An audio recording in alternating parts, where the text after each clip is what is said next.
How do you know when you found your soulmate? One of the things I want to explain about soulmates is it says that every soul that comes to this world comes with a certain amount of baggage. When you pass away, the soul comes back. But the way the soul comes back is it fragments into more souls. And each one takes a part of the spiritual baggage. Crazy. You got me thinking about my whole life now. Right?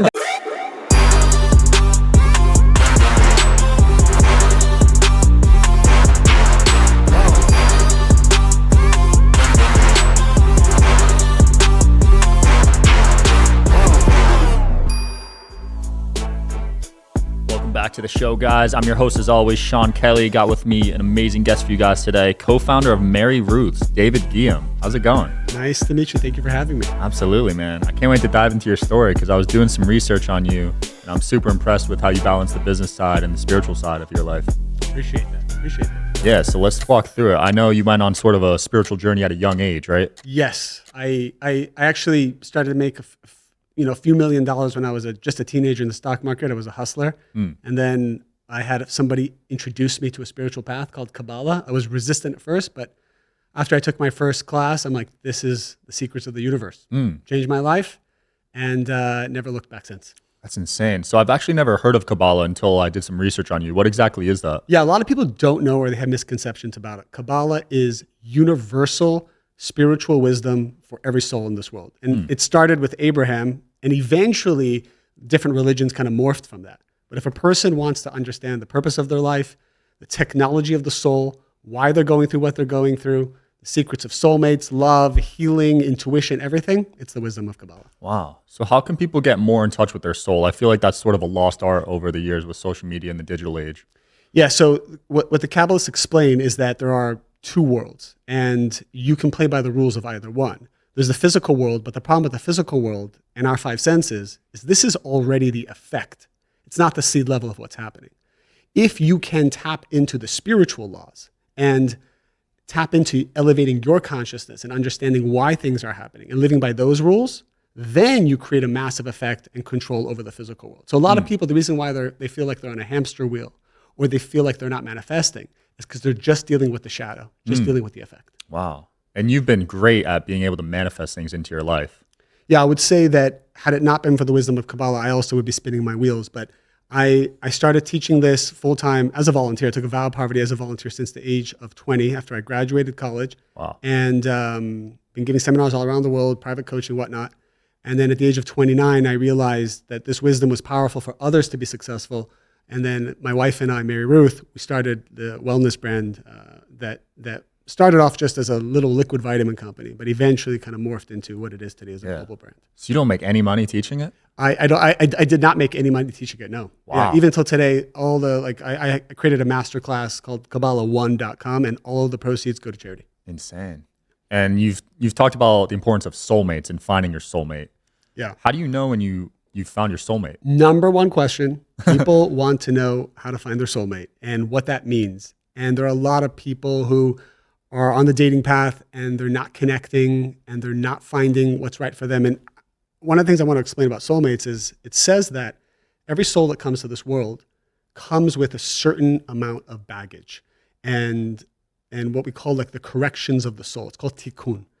And those are our fears, our negativity, our anxiety, all the things that make us selfish. We came to this world to transform those to become like the creator. So Kabbalah explains what that means, but we become like the creator, and that affinity of form draws down the miracles. Now, what happens when a soul comes to this world and doesn't finish their corrections? Like, you don't deal with your anger issues. You don't deal with your insecurities. You don't deal with your fears. You don't deal with the things that are traumatizing you. What happens? When you pass away, the soul comes back, but the way the soul comes back is it fragments into more souls, and each one takes a part of the spiritual baggage. So technically, those new 4 souls originated from that one soul, and they're all soulmates in some way. So technically, you and I could have, maybe that's one of the reasons why we're talking, we could have been fragments of an original soul, but then we came down to this world, assumed different bodies, different cultures, different religions, different lifestyles. And now we're here to work on a more diluted version of our fears. Wow, that's crazy to think about. So you could have multiple soulmates. You could have multiple soulmates, and I always remind people, it's not about that one person, because everyone's looking for a person. Right. I remind them that There are people right now in your career, in your friendships, your sister, your brother. These are all fragments of your soulmate. Correcting your relationships with them will ultimately reveal to you the romantic one that you're looking for. So a lot of times people will not find their romantic soulmate until they heal the trauma, let's say with their brother. Wow. Or their father. And it's all related. Or maybe an employee or an employer you're having trouble with. And it's all connected energetically, but you will be blocked in your dating life unless you fix it with your employee. Trauma is very interesting because sometimes you don't even realize you have it. Correct. And I realized I had some just from growing up, you know, in sort of a not toxic environment, but there was a lot of anger, right? My parents would react emotionally if I messed up or something. I felt like that affected me later on in life. So a lot of times people come and they share, I know that my traumas came either from my parents or my childhood, my college days or whatnot. And Kabbalah explains, you actually had these traumas in a past life. And because your soul wanted to correct them, your soul chose certain parents to be born to that would be perfect to awaken those traumas. Whoa. So sometimes a soul will choose parents that it foresees divorce or it foresees some kind of abuse or neglect because the soul knows, wow, those are the people that are going to help me transform and become the highest version of myself. Wow, that's crazy. You got me thinking about my whole life now. Right? And that's really powerful because it's actually a very positive thing. Instead of having blame and often feeling like a victim of something. And of course, we need to go to therapy and deal with all those things, but to realize, wait a minute, my soul chose this. Right. And if you correct it, if you heal those traumas with your family, with your friends, if you go back, you will reveal the light of your soul and have tremendous miracles.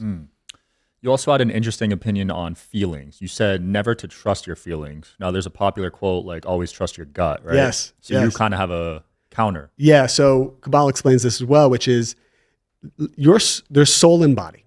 And what's happening is the soul is communicating with the body and giving information to the body that we are then using in this world.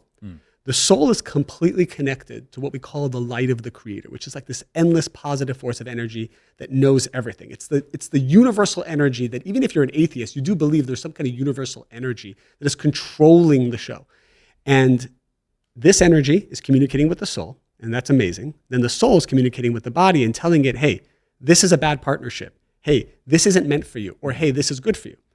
So the question becomes, why does a person choose bad relationships? Why does a woman choose, let's say, an unavailable man that is half in, half out, and maybe not interested, but she keeps choosing toxic men over and over again? This is a pattern I see. Men choosing toxic women, women choosing toxic men, and they do it over and over again, even though they know it's not good for them. So I'm going to explain that there's some kind of a spiritual layer between soul and body, and that's where the correction is. That's where all our fears are. That's where the baggage is. When the soul sends a message to the body saying, hey, this guy isn't good for you, it goes via that fear. Let's say there's a fear of abandonment. The fear of abandonment then twists the message and says, this guy is great for you. We need a couple dates because I want to get some validation. I want to get some love. The fear isn't thinking about the long term, what the soul sees. The fear just wants instant gratification right now. Wow. That's crazy to think about, but you're right. So many people are attracted to those relationships that they know they aren't good for them. That's right. That's why I said you can't trust your feelings. You got to go deeper. And so there's a spiritual system of how to rise above even your feelings and tap into what the soul wants. Yeah. You also talk about the importance of controlling your emotions and your mindset, right? There's people that get easily angered, easily upset, depressed. Are there techniques to sort of control your emotions better? 100%. So one of the things that I've taught myself spiritually from my mentors and teachers in Kabbalah is everything that I do not enjoy, let me say that again. Everything that I do not enjoy or I think is bad for me, I'm going to learn the opposite and to love it. So for example, every time you're confused and you don't see what's going to happen in the future, this is a sign that a great miracle is coming. So I will train myself to be excited and even train my body to be excited about complete confusion.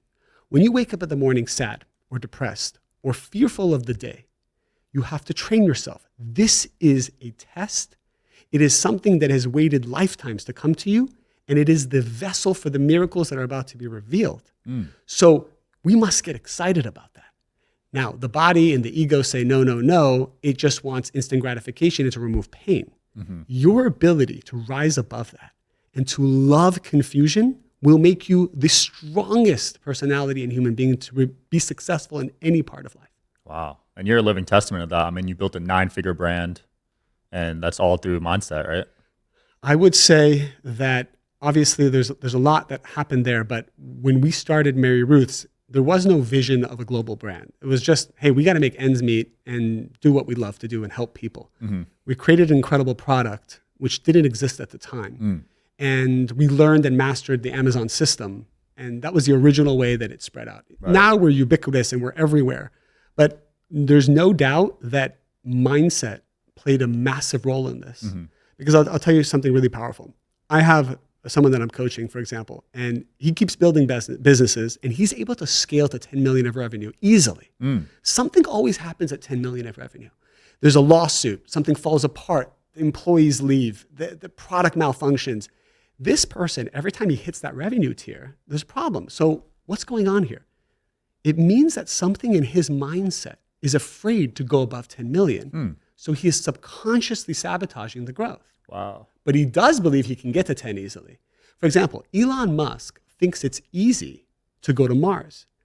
And because he thinks it's easy and he doesn't have a limited belief system about it, he attracts all the right engineers, all the right ideas. He pulls from the universe wisdom that hasn't even been revealed yet because his mindset is unlimited. If I said, Sean, let's go to Mars, you'd be like, I don't even know, I don't even want to do that. Like, that sounds exhausting. Yeah. I have someone else I'm coaching, and she wants to scale her business, double or triple the revenue, but it's not working. It's flat year over year. Why? When we dive deep, she doesn't like having employees. Employees are a headache for her. So even though she's trying to scale her business, she subconsciously hopes the business doesn't grow because it means she has to hire more employees, deal with that headache, deal with their issues, deal with HR issues. So when she's about to land a new client, she's subconsciously telling herself, I hope this client doesn't sign up. Wow. So we all have these, what I call competing belief systems. Yeah. We tell everyone we want to grow, we want to scale, we want to be in love. We want to be in a long-term relationship, but then there's another part of us who wants to be single and free and whatnot. So we have these competing belief systems, and that causes gridlock. And this is why people feel that they're in the same cycle. So are these competing belief systems from past life traumas? Correct. And how do you identify and alleviate those? First, to know that they exist, because people don't realize that they are the ones limiting themselves. They think the economy is limiting me, or my financial situation is limiting me, or my parents are limiting me, or whatever it is, some external force is limiting me. The minute you say it's something internal, and I'm excited to go through it. Like, when I have so many mentors, so many coaches, so many people I work with, I go to them and I'm like, I need you to help me break through any limited belief I have, any limitation inside of me. Let's make a list of all my fears. Wow. And let's go through it. And it has nothing to do with anybody else. I always tell people, you have to believe it's you and the light of the creator. There's nobody else. Everybody else is an illusion. You have to work on yourself to open up the gates. Did you have any beliefs when you first started this journey? Yeah. So in my time, and I know you had mentioned something about this, when I started to teach Kabbalah to the masses, I met a lot of wealthy people. I met a lot of powerful people. I met a lot of celebrities, because everyone has challenges. And whether you're a celebrity or not, everyone has the same challenges. So they wanted to learn Kabbalah. Yeah. I started to see a pattern of very successful people having like really messed up children, and really like children that were going through difficult times. And there was a correlation between wealth and chaos.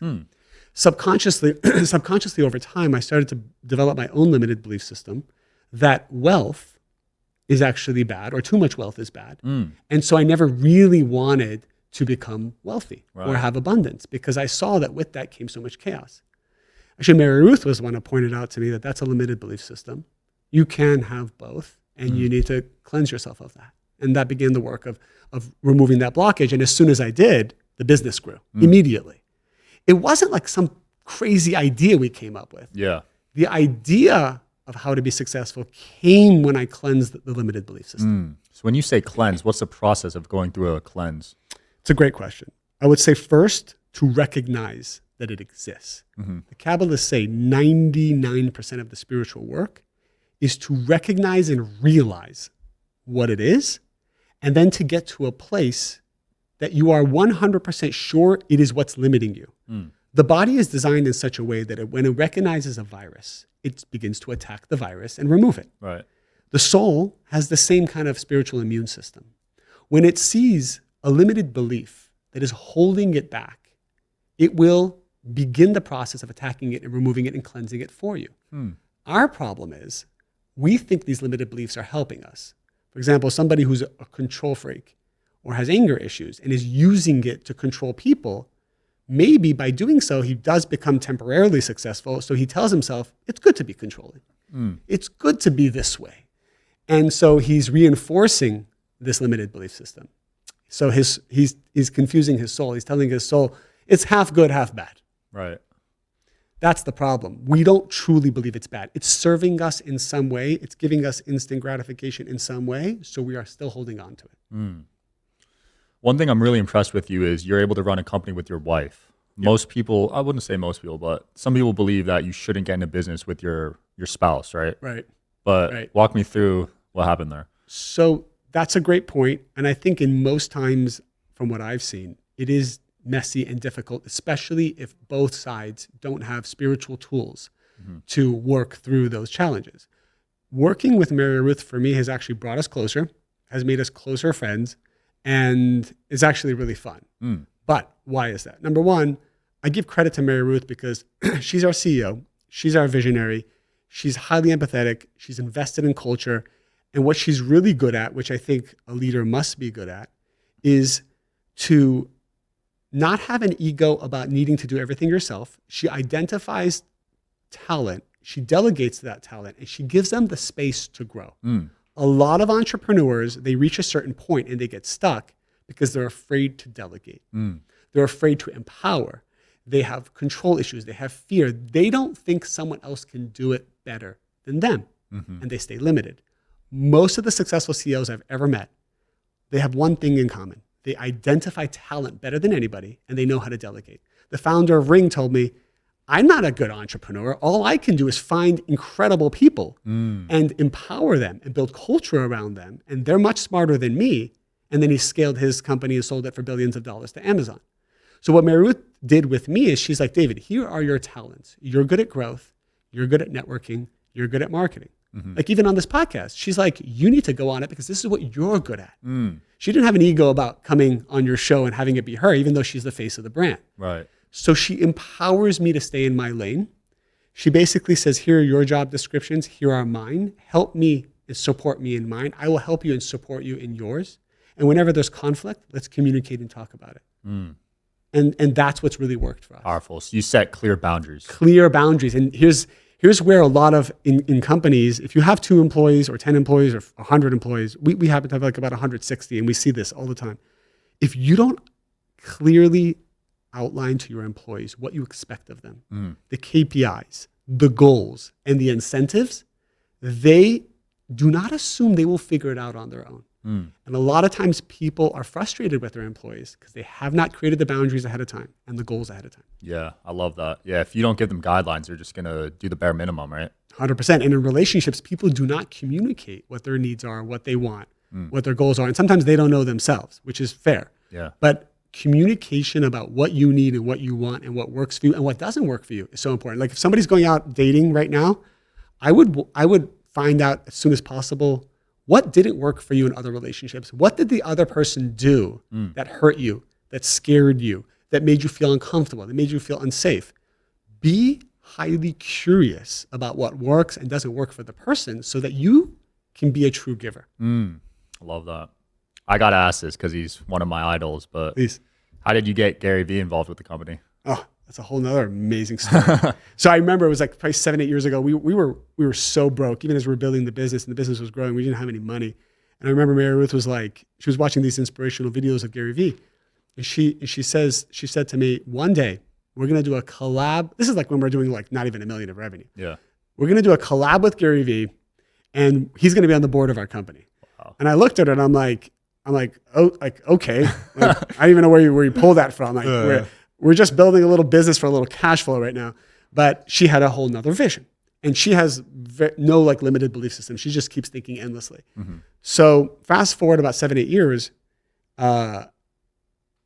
Gary Vee's marketing company reaches out to us and says, hey, we would love to do your marketing. Yeah. Now, I have a whole nother belief system about that. I think if you really want to do marketing well, you got to do it in-house. You got to train your people, give them the culture, 100% focus, and scale. So we did everything in-house. Right. So I went to VaynerMedia and I said, look, this is great, but I'm not sure we're going to do it. Then Gary sends a video, personal video, says, hey, David, MaryRuth, I personally want to tell you that I would love to do your marketing. He sends a video, and so I showed it to MaryRuth, and MaryRuth sends a video back to him and says, thank you. The answer is no, but if you would like, you can be on the board of my company and do a collab.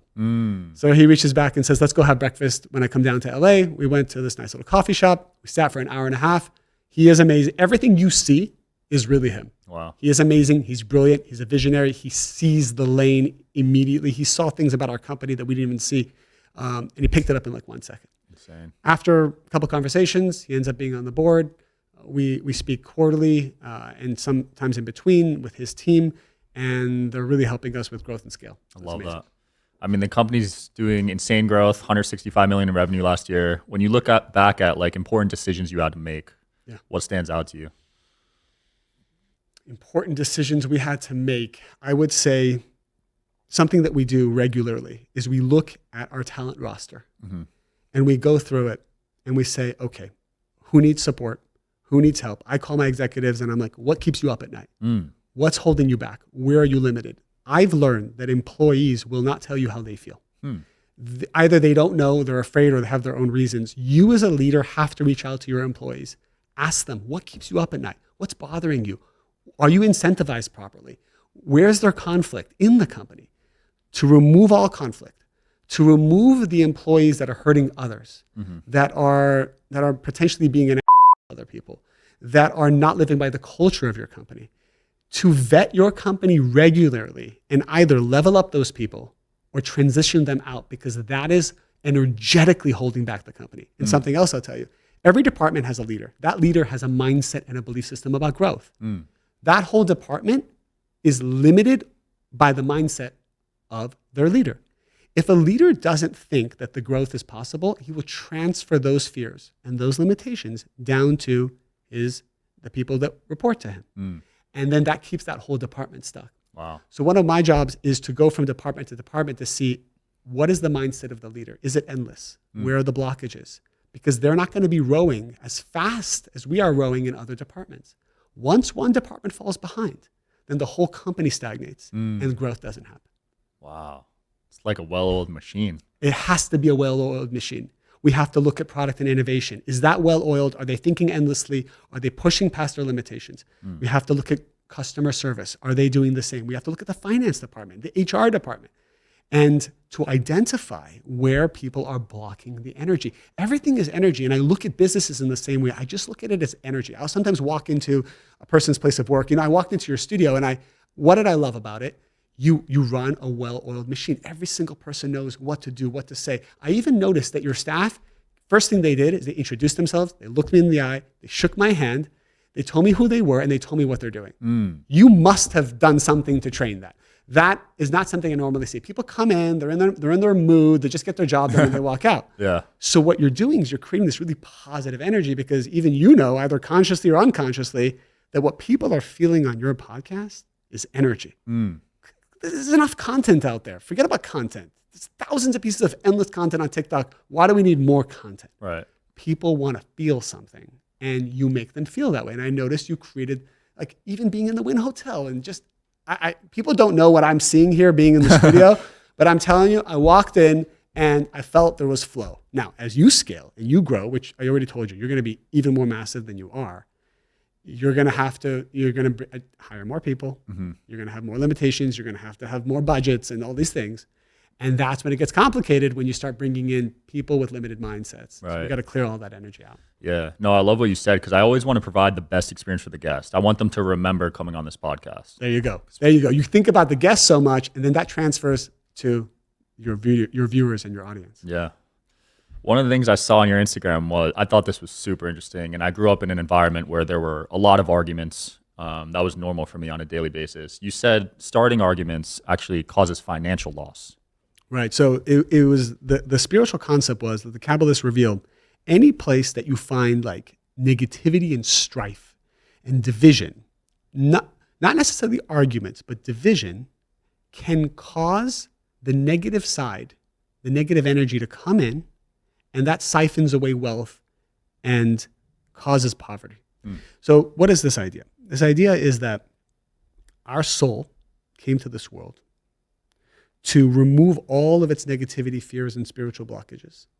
And as a result, what naturally is going to happen, there's going to be a unification of souls. So we're all going to start to connect to each other more.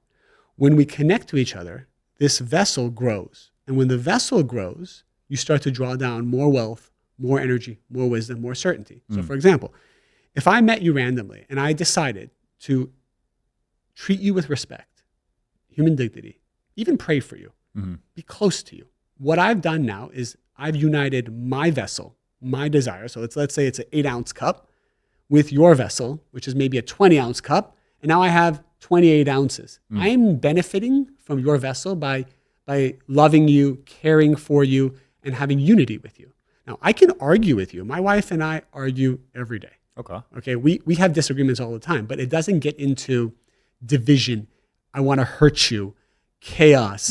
It's good to disagree. In fact, through disagreement, you create more wisdom. But there's always a mutual respect.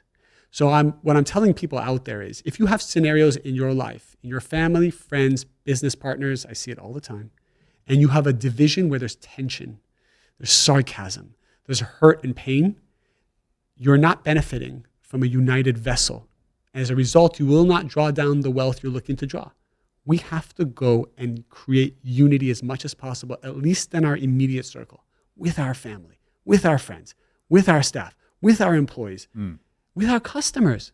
We have 50 people on our customer service team. It's a third of our entire company. Wow. We invest in customer service because I don't want to have any separation or disunity with my customers. When they call in, they need 24-hour support. They need their problems resolved immediately, and they need to walk away like more in love with the brand than before they came. One of the best things we did to grow the brand, instead of investing in marketing, we invested in customer service.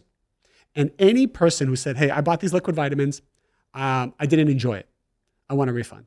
We say, no problem, keep the product, here's a refund, pick any other product from my catalog for free, and we will ship it to you. Whoa. We used to even give an extra $20 gift card on top of that in the very beginning. Wow. My CFO was like, you're going to bankrupt the company. I said, watch your refund rate go down.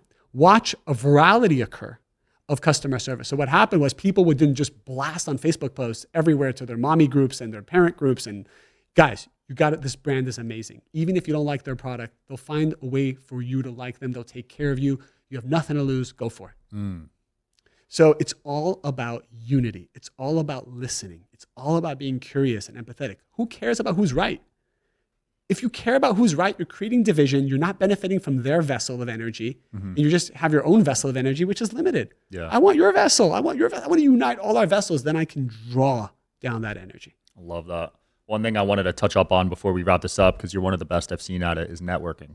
You're part of YPO. You're part of Elite Group Chats. How did you get started with that? So I'm part of YPO. I'm part of MDS. It's called $1 Million Sellers Group, which is a group of elite Amazon entrepreneurs who do at least $1 million up to $500 million a year. And then I'm part of many other groups where what I've learned is you have to unite yourself with people who you admire, who are more talented than you, who have qualities that maybe you don't have. I have people I go to that I admire as a father, and I go up to them and I ask them, what are the 4 things that you do that makes you a successful father? And I learn from them. In YPO, I go right up to people. If somebody looks really good and is physically fit, I just walk up to them and be like, hey, listen, I'm in YPO. I just joined. What do you do for your health and wellness routine and regimen? And they say, oh, well, go see this person, or here's what I do. And I'm learning. I'm always learning. So what I've done now at this point, from meeting so many people, we've curated a group. It's on text message. There are 12 founders. Each one of them does at least 100 million in revenue. They're between the ages of 20 to maybe mid 40s. They're all self-made, all built from scratch, and some of the smartest people I know. And we're on a group chat together. And one of the things that we do every day is we share how our company's doing. We even share our P&L. We share our finances. We share our gross margin. We share our marketing ideas. And I don't make any major decision in my company until I run it by this group. Wow. So I get 12 of the smartest CEOs in the world commenting on what I'm doing, what I'm about to do, telling me where the landmines are, telling me where the blind spots are. And I always share with people, here's the weakness I'm having in my company. What should I do about it? These guys will get on a Zoom with me and I will get advice that is probably worth $10,000 an hour for these guys to do coaching. And they will all give me a perspective. If you want to know what's causing, and MaryRuth has the same thing. She has a group of, I think 12, maybe like 10 women, all of them same energy, and they do the same thing. There's nothing more powerful than this. I get so many ideas, marketing ideas. Like I'll give you an example. Last year, I had a whole idea of how we're going to grow revenue for, let's say, January by 20, 30%. I go to one of my friends and I say, hey, what would you do? I showed him my whole marketing campaign. He's like, let's get on a Zoom. He gets on a Zoom. He tears apart the whole thing. And he says, you want to grow 20%? You need to grow 300%. And you need to go from spending $10,000 a day on Facebook to $300,000 a day on Facebook. Whoa. I'm like, whoa. I started to get scared. I started to freak out. I started to realize that I have a very limited belief system around scaling. I believe you scale gradually. You take your time. You protect your downside. He's like, January is your best month. You need to spend when people are buying. The intent is there. You have the greatest product in the nation when it comes to vitamins. You have great content. Let's go. So I told my team, let's do it. We doubled spend every day until we got to about 100,000 a day on TikTok in spend, 200,000 a day on Facebook, Jeez. 50,000 a day on Google. And what it did is we sold out everything. Sales went through the roof. As we spent more money, the cost per acquisition went down and became more efficient. Really? We sold out nationwide in Whole Foods. We sold out nationwide everywhere. It actually destroyed our supply chain. So even though, even till now, I'm still trying to get back into stock. Like it created a new baseline for the company that never existed before.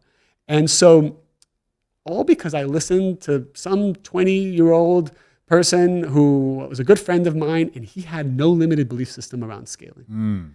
And I listened to him. It was a 20-minute Zoom. He cared about me. He came on and told me his name is Sean. And we got to get him on the podcast. Yeah, shout out to Sean. Shout out to Sean. Sean knows I always kind of give him credit for this. But I got 9, 10 other guys who do the same thing for me. And some of them are incredible at retail, and some of them incredible at Amazon and D2C and Facebook. And everyone's got a superpower. It's the X-Men. Yeah. It's the X-Men of direct-to-consumer marketing. So anyone out there, I would tell you, like, whatever you're doing, whatever business you have, I would find 1, 2, 3 successful people in your space. Forget about competition. Go to them and be like, hey, how do we unite forces? How do we share wisdom with each other? How do we share a group? Let's get I'll sponsor the dinner every week. Come, let's go. Let's all talk about the wins that we're having and curate the right personalities. And this is going to be your best networking you'll ever do. Love that. That's so powerful. I can't wait to do that myself. David, it's been a blast, man. Thank you for having me. It's amazing energy. Anything you want to promote or close off with? I'll just say, I usually don't like to do promotion of anything. I have nothing to really sell to the audience. But what I will say is if you're interested in studying the wisdom of Kabbalah, actually, this is what I'll tell you. Someone took my course that I used to teach. I've given this course called Kabbalah 1 over 1,000 times all over the world, millions of people. And someone took it and they said, this is so incredible that 7 years later, they ended up creating and selling several $100 million plus companies as a result of the wisdom that they learned. Whoa. So they made a large charitable contribution and said, I want to bring the best Hollywood studio in to film you doing Kabbalah 1. And I want to create a masterclass out of it and give it to the whole world. So we did that a couple of years ago, this professional masterclass. It's available on Kabbalah1.com. So it's KABBALAHONE.com. And it all goes to charity.